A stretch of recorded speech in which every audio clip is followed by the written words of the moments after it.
Salut les amis et bienvenue sur Kebitronics. Je m'appelle Guy avec une nouvelle vidéo. Toujours le même plaisir de partager avec vous les petits projets que je fais. Aujourd'hui, j'ai avec moi deux équipements de Fortinet qui sont des FortiGates. Le premier, c'est le FortiGate ADD. Ça, c'est le firewall que j'ai toujours utilisé dans ma maison. Comme vous savez, j'ai partagé avec vous tout le projet d'installation de mon réseau à domicile. Le lien est dans la description pour toute la playlist. Et aujourd'hui, le projet est de remplacer ce FortiGate ADD par un nouveau FortiGate qui est le FortiGate 60E ou soit 60E. Celui-ci, c'est le 80D. Et les raisons sont multiples. Premièrement, le ADD devient vieux parce que ça fait un bout de temps qu'il a été sur le marché et FortiGate a déjà annoncé la fin du support de ce ADD. Je crois que ça sera en 2022. Ça veut dire qu'ils ne vont plus envoyer des mises à jour. Si vous avez un ADD, vous pouvez toujours continuer à l'utiliser, mais toutes les mises à jour vont prendre fin en 2022. C'est ainsi que je ne voulais pas rester en arrière. Je voulais avoir un équipement qui doit être mis à jour facilement. Même le nouveau firmware qu'ils ont lancé dernièrement, le 7.0 ou soit 7.0, ne peut pas être installé sur le ADD. Le 7.0 a beaucoup de features qui sont très intéressantes. Alors, c'est ainsi que je suis allé sur eBay pour $150, je crois. J'ai acheté ce FortiGate 60E. Si vous le regardez en arrière, vous voyez qu'il y a beaucoup plus de ports avec le 60E qu'il y en avait avec le ADD. Et en ce moment, comme j'ai tous les deux avec moi ici, ça veut dire que je n'ai pas Internet. J'ai complètement déconnecté la maison en ce moment. C'est ainsi que si je parle à Google, il va me dire n'importe quoi. Hey Google! Voilà. Il me dit qu'il ne peut pas se connecter et il se plaint. Voilà, ce que nous allons faire maintenant est que je vais d'abord vous montrer le design. Ce design, il doit être familier si vous êtes déjà si vous avez déjà été sur cette chaîne, parce que je l'ai partagé avec vous depuis très longtemps. Je vous ai montré comment j'ai installé tous les différents équipements, en fait, les points d'accès, le switch et même le firewall. Le firewall va être connecté à deux fournisseurs d'accès Internet. Le premier fournisseur d'accès va être de ce côté. Ce sera un lien de fibre optique qui est connecté à un ONT. Et le ONT va se connecter au port WAN 1. Et puis, il y aura la deuxième connexion Internet qui est câblée, qui vient de ce côté et qui va se connecter à WAN 2. Et ça, c'est l'essentiel. Et puis, le reste va aller vers le switch pour être distribué à travers les différents réseaux. Et en parlant des réseaux, j'ai plusieurs vilains dans la maison qui ont des objectifs différents, qui jouent plusieurs rôles. Par exemple, le IoT One, c'est là où je vais mettre les équipements qui ont accès à Internet seulement. Le IoT 2, c'est là que je mets les équipements qui ont accès à Internet, mais qui ont aussi accès à mon réseau interne, comme les télévisions, ainsi de suite. Et le Guest VLAN, c'est pour les visiteurs qui n'aura accès qu'à Internet. Le Main VLAN, c'est pour mon réseau principal. C'est le plus sécurisé, c'est là où il y a tous les contrôles d'accès, d'adressage, ainsi de suite. Et si je m'approche encore plus, je peux vous donner des détails sur les différents ports. Comme je vous l'ai dit, j'aurai deux connexions. Alors, le premier port va être connecté à WAN 2, qui est ma connexion secondaire de 20 mégabits par seconde. C'est ma connexion de backup ou de secours. Quand la première connexion ne marche pas, SD-WAN va se connecter avec la deuxième connexion. J'ai fait une vidéo sur Kebitronics où je vous ai montré comment j'ai configuré SD-WAN. D'ailleurs, nous allons le faire encore aujourd'hui. Et le port WAN 1 va être connecté à ma connexion principale de fibre optique. Et cette connexion est de 1 gigabit par seconde. C'est celle que j'utilise principalement. Le DMZ va être connecté au lab. C'est là que je vais faire beaucoup de choses par rapport au DMZ. Le numéro 7 va être connecté au IoT One et puis à la deuxième connexion qui ira au lab. Le numéro 6 va être pour les visiteurs. Le numéro 5 et le numéro 6 vont être regroupés dans ce qu'on appelle le Ether Channel avec Cisco. Ça sera une agrégation de ces deux ports qui vont travailler ensemble. Je vais utiliser LSCP, qui est ce protocole-là qui permet de créer ce genre de lien. Alors, les deux vont travailler ensemble et ils vont se connecter au VLAN appelé Trappist. Et puis, les trois premiers ports, le port 1, 2 et 3, vont être connectés au Main Network, qui est le VLAN 35. Je vais en faire une vidéo détaillée lorsque j'aurai le temps. Je vais parler de LSCP, mais essentiellement, Quand je mets les 3 ports ensemble, ils seront considérés comme un seul port, mais ça ne veut pas dire que ça devient un lien de 3 gigabits par seconde. Ça reste toujours 1 gigabit par seconde, mais les sessions sont partagées entre les 3 ports. Et si l'un des ports est down, le trafic continue avec les 2 ports qui restent. Alors voilà tout au niveau du design. Je vais maintenant vous montrer ce que nous allons faire aujourd'hui. Des tâches très simples. Premièrement, nous allons avoir un accès console à cette machine ou à ce FortiGate. Et puis, je vais montrer comment avoir un accès GUI ou soit graphique avec HTTP. Et puis, nous allons configurer la connexion principale qui est de fibre optique et nous allons mettre les credentials de PPPoE parce que ça, c'est ce que mon fournisseur me donne avec le câble qui vient. C'est du point-to-point, mais du point-to-point qui se fait sur Ethernet. C'est pour cela que j'ai besoin de credentials que je vais insérer. Et puis après, nous allons configurer le côté LAN, où nous allons configurer les agrégations, comme je vous ai dit. Et puis, nous allons configurer les VLAN sur certains ports. Et après cela, nous allons configurer la deuxième connexion. Et puis, finalement, nous allons configurer le SD-WAN pour tester que tout marche très bien et que les 2 connexions sont balancées avec le SD-WAN. Ça, c'est la 3e vidéo que je crée sur cette chaîne sur le FortiGate. La première, je l'avais créée en 2019 lorsque j'avais acheté l'équipement. Je vous ai montré comment j'ai fait toutes les configurations dans mon appartement à l'époque. Alors, j'ai remplacé mon routeur par le FortiGate. J'étais vraiment entré en détail. C'est une très bonne vidéo qui fait d'ailleurs beaucoup de vues sur cette chaîne. Donc, si vous voulez la suivre, le lien est dans la description. Je vais vraiment en détail, presque 45 minutes. Et la deuxième, je l'avais créée quand j'ai move in dans cette maison. Je devais changer encore de configuration pour m'adapter à ce design que je vous ai montré. Et aujourd'hui, c'est la 3e vidéo avec laquelle je mets fin au ADD et je le remplace par le 60i, mais je vais continuer à le garder parce que je vais vous amener encore beaucoup de petits projets. Nous allons faire les SAT, tout ça, VPN, nous allons faire toutes sortes de choses maintenant que j'ai 2 FortiGate. Celui-ci, je l'ai eu il y a plusieurs mois. Si vous me suivez sur Instagram, ce que je vous demanderai de faire, allez sur Instagram et aussi sur Facebook, cherchez KB Trainings. Et lorsque j'avais reçu l'équipement au mois de mai, j'avais posté une photo vous promettant une vidéo sur l'installation. C'est ce que je vais faire aujourd'hui. Et aujourd'hui, je présume que l'équipement a été réinitialisé. Donc, il n'y a pas de mot de passe. Tout est par défaut. Si vous n'avez pas accès à votre équipement, essayez de recouvrir le mot de passe. Si vous ne savez pas comment y entrer, vous pouvez carrément réinitialiser. Et chaque équipement est différent. Comme le ADD, par exemple, il n'a pas de bouton de réinitialisation. Mais le 60i a un bouton ici de réinitialisation. Vous pouvez juste consulter la documentation. Donc, quel que soit le modèle que vous avez, allez en ligne, cherchez comment réinitialiser l'équipement. Vous allez voir des instructions qui sont très simples qui vont vous aider à réinitialiser. Nous allons faire la première étape, celle d'y accéder avec le console. Ça veut dire que nous allons utiliser le câble console que nous avons ici. Ça, c'est un câble qui se connecte au niveau du port console sur notre équipement.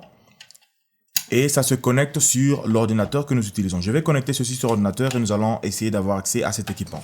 Voilà, lorsque vous connectez le câble console, vous devez aller sur votre machine pour voir exactement quel port de communication est utilisé par le câble que vous avez connecté.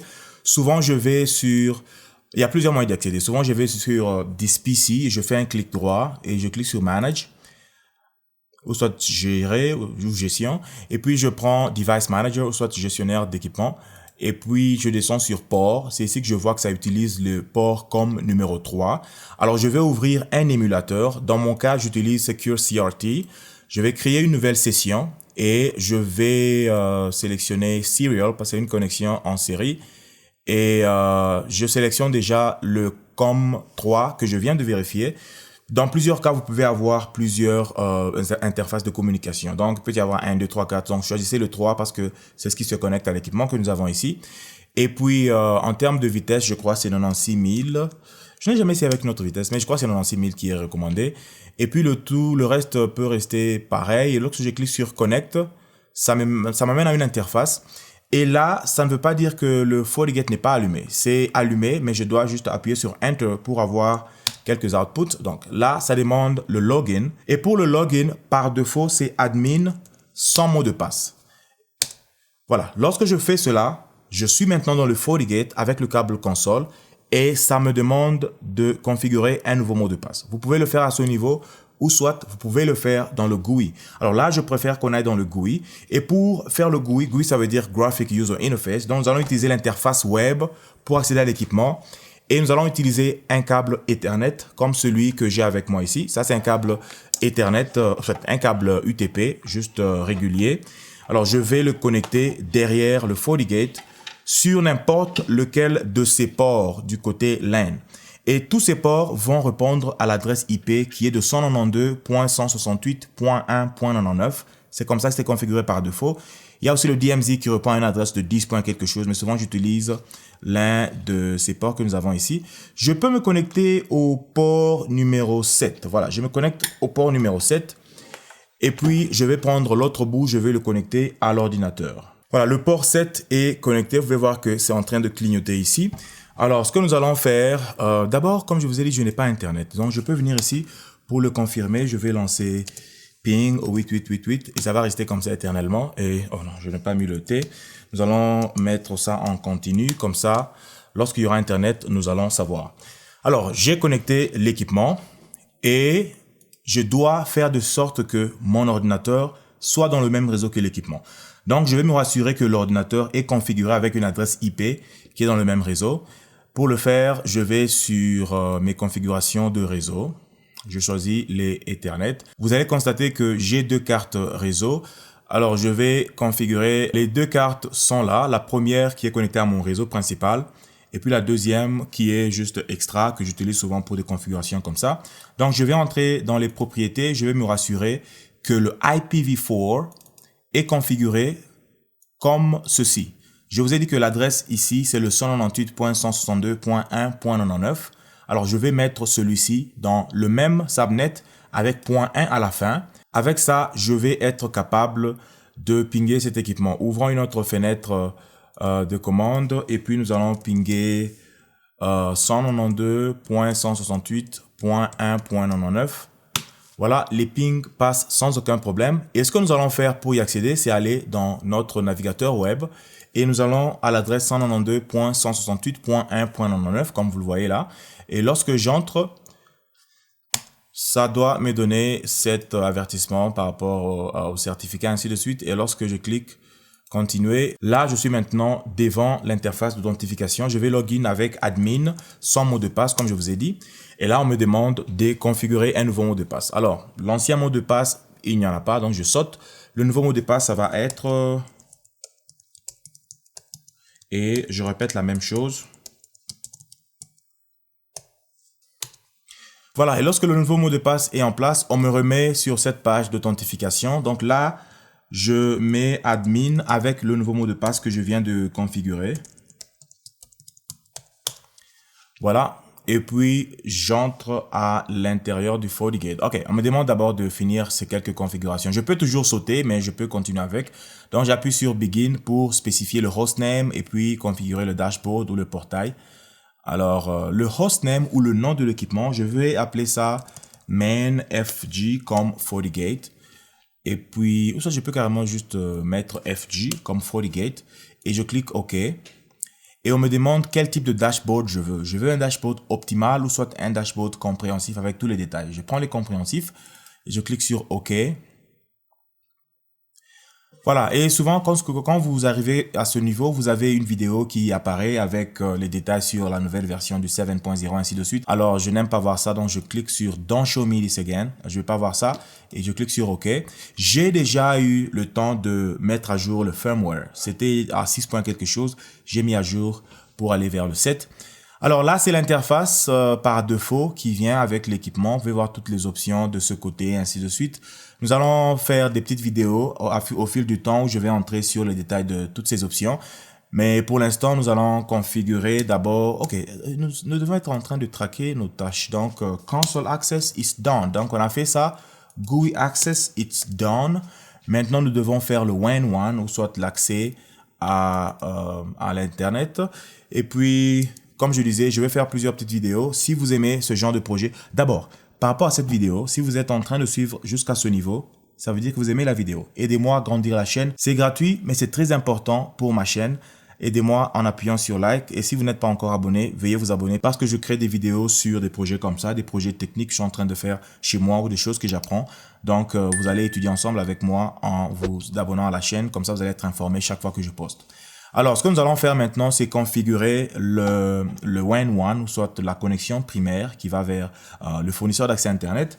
Et pour le faire, j'ai avec moi ici un câble qui est un câble UTP, mais qui est connecté au ONT. Et ce câble, c'est celui qui est là, qui vient du ONT et qui va se connecter au WAN1. Le ONT, c'est l'équipement qui transforme l'énergie lumineuse en énergie électrique. Donc, c'est ce que nous allons connecter. Donc, ce câble est déjà prêt à être utilisé. Ce que nous allons faire, c'est que nous allons le connecter au port WAN1 sur notre équipement. Et puis, nous allons continuer avec nos configurations. Ou soit, je fais carrément les configurations et puis nous allons le connecter après. Comme ça, nous allons voir les résultats. Donc, je rentre sur le GUI. Je peux le faire sur le GUI ou soit dans le CLI ou soit l'invite de commande.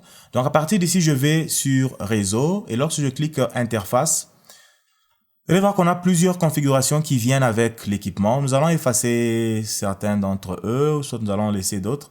Là, par exemple, c'est le réseau auquel on est connecté. Donc, on a tous les ports de 1 à 7. Voilà. Donc, nous venons à ce niveau. Nous allons prendre WAN1. Mais le PPPoE que j'utilise vient avec un tag et le tag là m'est donné par mon fournisseur d'accès Internet. Donc, je dois créer une sous-interface qui aura le VLAN 201, le VLAN qui a l'ID de 201. C'est là que je saurai décrypter ou soit lire le trafic qui va m'être envoyé. Donc, je vais appuyer sur Create New et je vais aller sur Interface. Et je vais appeler l'interface là WAN comme Wide Area Network. Et quel type d'interface ça va être? Ça va être un type VLAN. Et ça va être attaché physiquement à quelle interface? Nous allons connecter ça à l'interface WAN1. Et puis, nous allons mettre le VLAN ID qui est de 201. Voilà. Et puis, nous allons donner le rôle de WAN parce que ça regarde vers l'extérieur, vers l'Internet. Ici, il n'y a rien à prendre. On peut laisser le tout normalement. On n'a pas besoin de limiter la vitesse, ainsi de suite. Et puis, au niveau de l'adressage, nous allons choisir le PPPoE parce que c'est le protocole qui est utilisé par notre fournisseur d'accès Internet. PPPoE veut dire Point-to-Point Protocol over Ethernet. Donc, lorsque je fais ça, on me demande le username et le password. C'est ce que je vais faire maintenant. Voilà, j'ai inséré le username et le mot de passe. Et par rapport aux accès, je pense que je n'ai pas besoin que ça soit pingable. J'ai pas besoin. Bon, je peux pinguer ça. Mais je n'ai pas besoin de HTTPS, je n'ai pas besoin de tout ceci parce que c'est un port qui regarde vers l'extérieur. Vous n'avez pas besoin d'ouvrir des ports à l'extérieur. Et tout le reste peut être pareil. Alors, je vais juste appuyer sur OK. Et si vous venez, vous allez voir un petit plus ici. Et lorsque vous le déroulez, vous allez voir l'interface que nous avons créée qui n'est pas en marche parce que ce n'est pas encore connecté. C'est pour cela que c'est rouge. Alors, je vais venir sur mon FortiGate et je connecte le câble au port WAN1. Et si nous regardons ici, ça ne s'allume pas.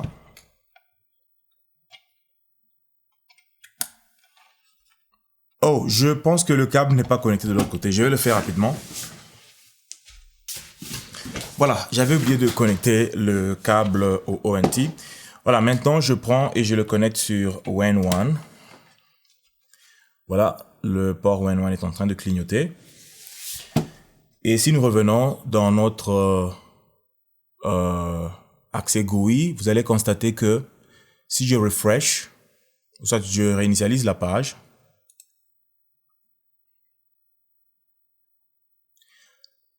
voilà, WAN1 est vert et l'interface WAN est active avec une adresse IP publique. Ça, c'est une bonne chose. Ça veut dire que l'authentification a réussi au niveau du ISP et ils m'ont donné une adresse. Donc, nous sommes bons. Et si je viens ici, je peux pinguer Google, je crois. Par rapport au FortiGate, non, je fais plutôt exact ping. Voilà, donc j'ai accès à Google facilement. Voilà, donc nous avons franchi une autre étape. Nous avons configuré WAN1. Je vais dire que c'est fait. Alors, ce que nous allons faire maintenant est que nous allons nous occuper de nos ports LAN. Ce sont nos ports qui vont vers le réseau interne, qui sont là. Et pour l'instant, tous ces ports que nous avons ici sont attachés au hardware switch vient avec l'équipement. Donc, tous ces ports de 1 à 7 sont dans cette interface ou soit dans ce switch virtuel. Ce que je vais faire d'abord, c'est délier ces ports. Ok, nous allons délier le 1, le 2, le 3, le 4, le 5, le 6. Je vais laisser le 7 parce que c'est le port auquel je suis connecté en ce moment. Et je vais cliquer sur OK. Parce que si j'enlève le 7, je n'aurai plus la connexion. Donc, pour plus de détails, je suis en train de configurer maintenant ces ports ici. Donc, de 1 à 7. Et comme je vous l'ai dit, les trois ports de 1 à 3 vont être dans un Ether Channel, comme Cisco l'appelle. Ce sera une connexion LSIP. Donc, ils vont travailler ensemble. Alors, ce que je vais faire, c'est créer cette interface-là. Donc, lorsque je rentre ici, je vais appuyer sur Create New. Et puis, je vais appuyer sur Interface. Et ici, je vais leur donner un nom. Comme ça appartient à mon main VLAN, comme je vous l'ai montré, le main VLAN, c'est le VLAN 35, ou soit le réseau main. Je vais lui donner le nom de main. Et puis, alias, je n'en ai pas besoin. Quel sera ce type de port? Donc, ça va être quel type de port? Je vais mettre 802.3AD. Ça, c'est le code qui détermine LSIP. Et à partir d'ici, je vais choisir quels sont les membres de ce groupe. Je vais prendre 1, 2 et 3. Et puis, ça aura quel rôle? Ça va être dans le LAN ou mon réseau interne. Et quelle sera l'adresse là-dessus? Je vais mettre manuellement 10.35.0.1.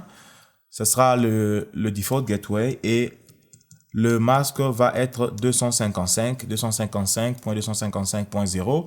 Nous allons créer un objet adresse que nous allons utiliser plus tard. Il n'y a pas d'IP secondaire. Et en termes de connectivité, j'aimerais être capable de tester la vitesse, de pinguer, d'accéder au GUI, d'accéder avec SSH. Donc, tout ceci peut être activé parce que ça, c'est en interne. Et puis, le reste peut rester pareil. Je n'ai pas besoin de serveur DHCP parce que, comme je vous ai montré dans une ancienne vidéo, j'ai un serveur DHCP installé ailleurs. Je n'en ai pas besoin pour cette interface dans le FortiGate ou pour ce réseau. Et le reste reste pratiquement la même chose et je vais appuyer sur OK. Et si nous rentrons ici, vous allez voir que main a été créé et nous avons 3 interfaces.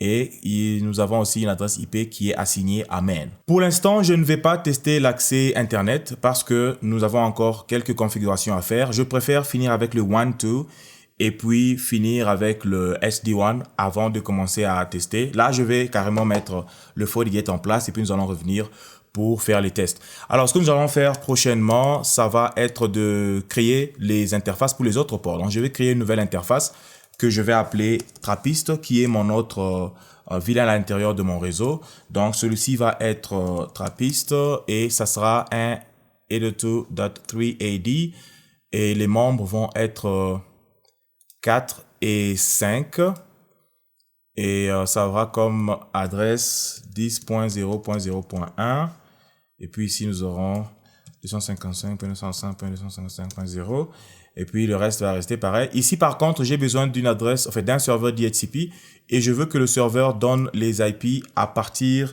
de 11. J'aime bien garder de 1 à 10 disponibles pour des configurations manuelles et puis ça va s'arrêter à 249. Souvent, je laisse 250 à 254 pour mes clients VPN qui sont principalement juste moi et mes téléphones. Et puis le reste va rester pareil et nous allons appuyer sur... Je peux spécifier le DNS. Non, bah, c'est pas grave. Je vais appuyer sur OK. Voilà, j'ai créé cela. Et vous allez aussi constater dans mon design que le port 7 va avoir 2 VLAN. Le VLAN 75 et le VLAN 15. Comme je suis connecté à 7 actuellement, je ne saurais pas le faire. Je vais carrément le faire sur 6 alors. Donc, je vais mettre 6 avec 2 VLAN à l'intérieur. Ce que je vais faire est que je vais créer une nouvelle interface. Je vais appeler ça Lab75. Et puis, ça sera de type VLAN. Je vais attacher ça à l'interface 6. Et je vais lui donner le rôle de LAN. Et en termes d'IP, je vais faire 10.75.0.1. Et puis ça va être 255.255.255.0. Et puis voilà, le reste peut rester pareil. Je peux pinguer, je peux faire le DHCP, ainsi de suite. On dirait que j'ai oublié de le faire sur Trappist. Oh non, j'ai oublié l'identification. Le VLAN va être le VLAN numéro 75. Voilà. Je vais rapidement à ce niveau parce que j'ai oublié de mettre le ping, le speed test, le HTTP et tout ça parce que ça, c'est aussi en interne. Je peux y avoir accès aussi. Voilà, je clique sur OK. Et je dois encore créer une autre interface pour le VLAN 25. Donc, je fais pratiquement la même chose. Et je vais appeler ça IO, qui est le nom de ce VLAN-là. Et puis, ça sera attaché à l'interface numéro 6. Ça aura pour ID le numéro 15. Et l'adresse va être 10.15.0.1 avec le masque de sous-réseau de /24. Voilà. Et puis, le reste, ça peut rester pareil. Je n'ai pas besoin d'avoir accès par rapport à... Je peux seulement pinguer, c'est tout. Puis, je clique sur OK.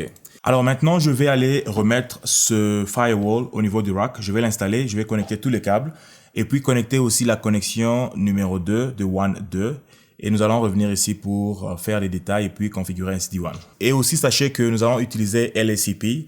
Donc, rassurez-vous que votre switch auquel vous allez connecter ces liens est aussi prêt à faire du LSCP. Donc ça, c'est une partie que je ne vais pas couvrir ici, mais je pense que je vais en faire une vidéo prochainement. Voilà, je viens de mettre le FortiGate en place. Vous allez remarquer qu'on a perdu la connexion au niveau de cette adresse, mais nous sommes susceptibles d'y accéder avec l'adresse de .65.0.1. Alors, je procède et puis je login.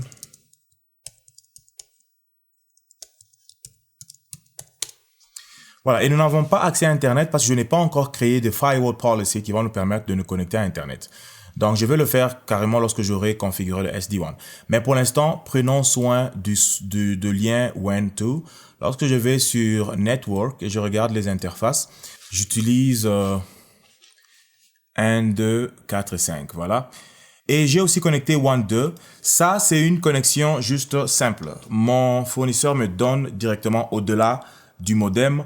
Je reçois directement une adresse IP avec le signal Ethernet qu'il me donne. Voilà pourquoi j'ai une adresse publique déjà configurée. Donc, je n'ai pas beaucoup à faire à ce niveau. Alors, ce que nous allons faire maintenant, c'est créer l'interface SD-WAN. Et puis, nous allons connecter SD-WAN avec les deux WAN 1 et WAN 2. Comme ça, nous aurons accès à Internet lorsque nous allons créer les firewall policy. Alors, pour créer le SD-WAN, nous devons aller sur Network et prendre SD-WAN. Et nous remarquons qu'il y a déjà deux interfaces qui ont déjà été créées pour nous. Il y a le Virtual WAN Link, qui veut dire juste un lien virtuel qui va vers le WAN. C'est ce que nous allons utiliser. Alors, pour l'instant, il est down, il n'a pas de membres. Nous allons y ajouter deux membres qui sont le WAN et le WAN 2. Donc, je vais appuyer sur SD-WAN Member. Et ça va être pour le WAN. Le cost, je le laisse carrément à 0. Ça aura le même cost. Je vais utiliser d'autres outils pour sélectionner la meilleure connexion. Donc là, j'ajoute WAN. Et puis, je vais ajouter un deuxième membre qui va être WAN 2. Voilà. Et lorsque nous venons ici, vous pouvez voir les deux membres que nous avons ici.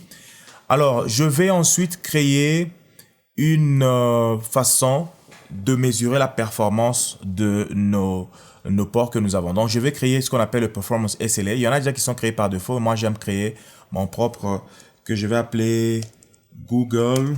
Je vais juste mettre en minuscule. Google DNS. Voilà, ça va être passif, donc ça va être actif tout le temps. Ça va pinguer le serveur DNS de Google. Et tous les membres SD-WAN vont être mesurés par rapport à ces performances. Je peux configurer le target, ou soit qu'est-ce que nous cherchons essentiellement, ou soit je peux juste effacer le target. Et puis, je vais appuyer sur OK. Voilà, nous allons mesurer les performances avec le Google DNS. Et puis ensuite, je vais venir dans les rules, soit les règles SD-WAN, créer une nouvelle règle que je vais appeler Best First. Ça veut dire que la meilleure connexion va être utilisée. Alors, je vais prendre comme adresse source toutes les adresses, comme adresse destination toutes les adresses. Et en termes de protocole, n'importe quoi, n'importe quel protocole. Alors, quel sera notre critère avec cette règle? Nous allons choisir la meilleure qualité. Donc, le firewall va mesurer la qualité de la connexion de ces deux liens et la meilleure qualité en termes de latency, ainsi de suite, va être choisie. Donc, je vais choisir la meilleure qualité et puis les interfaces que nous allons mettre en jeu sont ces deux interfaces ici. Et qu'est-ce que nous allons utiliser comme mesure? Nous allons utiliser quelle SLA, quelle performance SLA. Je vais prendre ce que je viens de créer, qui est Google. Donc, ça va pinguer le serveur de Google. Ouais, déjà ici, vous pouvez voir que celui-ci a une meilleure performance par rapport à latency, ainsi de suite. Et puis, ici en bas, on nous dit qu'est-ce que nous allons choisir. Qu'est-ce qui est meilleur? Je peux dire le jitter, je peux dire n'importe quoi. Parce que vous avez remarqué que pour le jitter, même avec le jitter, celui-ci est toujours le meilleur. Donc, ça va toujours choisir le meilleur. En fait, ça va toujours choisir la connexion avec fibre optique. Donc, je garde cela comme ça. Et puis, latency. Et puis, j'appuie sur OK. Mais nous n'avons toujours pas accès à Internet. Ce que je vais faire maintenant est que je vais créer une règle qui va me permettre de sortir et d'aller sur Internet. Donc, je vais venir sur Policy, Firewall Policy, créer une nouvelle règle. Je vais l'appeler Main to Internet parce que ça, c'est pour notre réseau principal qui est le réseau Main. Donc, je vais faire Main to Internet. Voilà. Ou soit, je vais faire Main to SD-WAN. Ça va venir par quelle interface? Ça va venir par l'interface Main. Ça va sortir par l'interface SD-WAN. Ça aura comme source les adresses de réseau Main qui sont là. Et ça aura comme destination toutes les adresses sur Internet. Et puis, nous pouvons laisser... OK, les services, tous les services vont être activés. Voilà, nous pouvons laisser tout ceci par défaut. Et voilà. Et regardez, nous n'avons pas accès à Internet. Mais lorsque je vais appuyer sur OK, revenons ici et observons. Normalement, nous devons avoir accès à Internet parce que le firewall va s'ouvrir. Voilà, nous avons accès avec le 2 millisecondes de temps que ça prend pour le paquet de faire l'aller-retour. Donc, nous sommes bons. Jetons un coup d'œil à l'interface SD-WAN. Vous allez constater que nous utilisons notre connexion WAN 1 le plus. Bon, ici, il y a encore WAN 2, mais je crois que ça va se balancer très vite après un moment. Donc, WAN 1 est plus utilisé. Voilà. Ici, nous utilisons WAN 1 parce que c'est la meilleure connexion. Et lorsque je viens sur SD-WAN Rules, vous allez voir que WAN a été coché ici. Donc, nous allons utiliser ça parce que c'est la meilleure connexion que nous avons en ce moment. Alors, ce que je vais faire est que je vais débrancher WAN et puis nous allons voir si nous allons perdre la connexion. Soit nous allons voir si nous allons basculer automatiquement à la connexion WAN 2. Voilà, je viens de débrancher WAN et puis vous allez constater que maintenant, nous continuons toujours à pinguer. Nous avons perdu un paquet ici, mais les pings ont continué avec WAN 2 et vous allez remarquer que le latency est passé de 2 millisecondes à 9 millisecondes parce que nous sommes passés d'une connexion fibre optique à une connexion câble. Donc, SD-WAN passe sans problème et le trafic a été balancé entre les deux connexions. Voilà les amis, c'est tout pour cette vidéo. Merci de m'avoir suivi. Alors, j'ai fait l'essentiel avec vous. Je vais continuer avec le reste, ce qui me reste à faire sur ce firewall. Mais si vous ne voulez pas rater mes prochaines vidéos sur le FortiGate, sur la configuration de mon réseau, sur ce que je suis en train d'apprendre, abonnez-vous à la chaîne et surtout, aimez cette vidéo pour encourager les efforts. Suivez-moi aussi sur Instagram, Facebook et aussi Twitter. Merci de m'avoir suivi. Et si vous voulez apprendre le Cisco CCNA, mon cours de CCNA est disponible sur kbtraining.com. Nous allons nous retrouver dans la prochaine vidéo. Portez-vous bien et bye.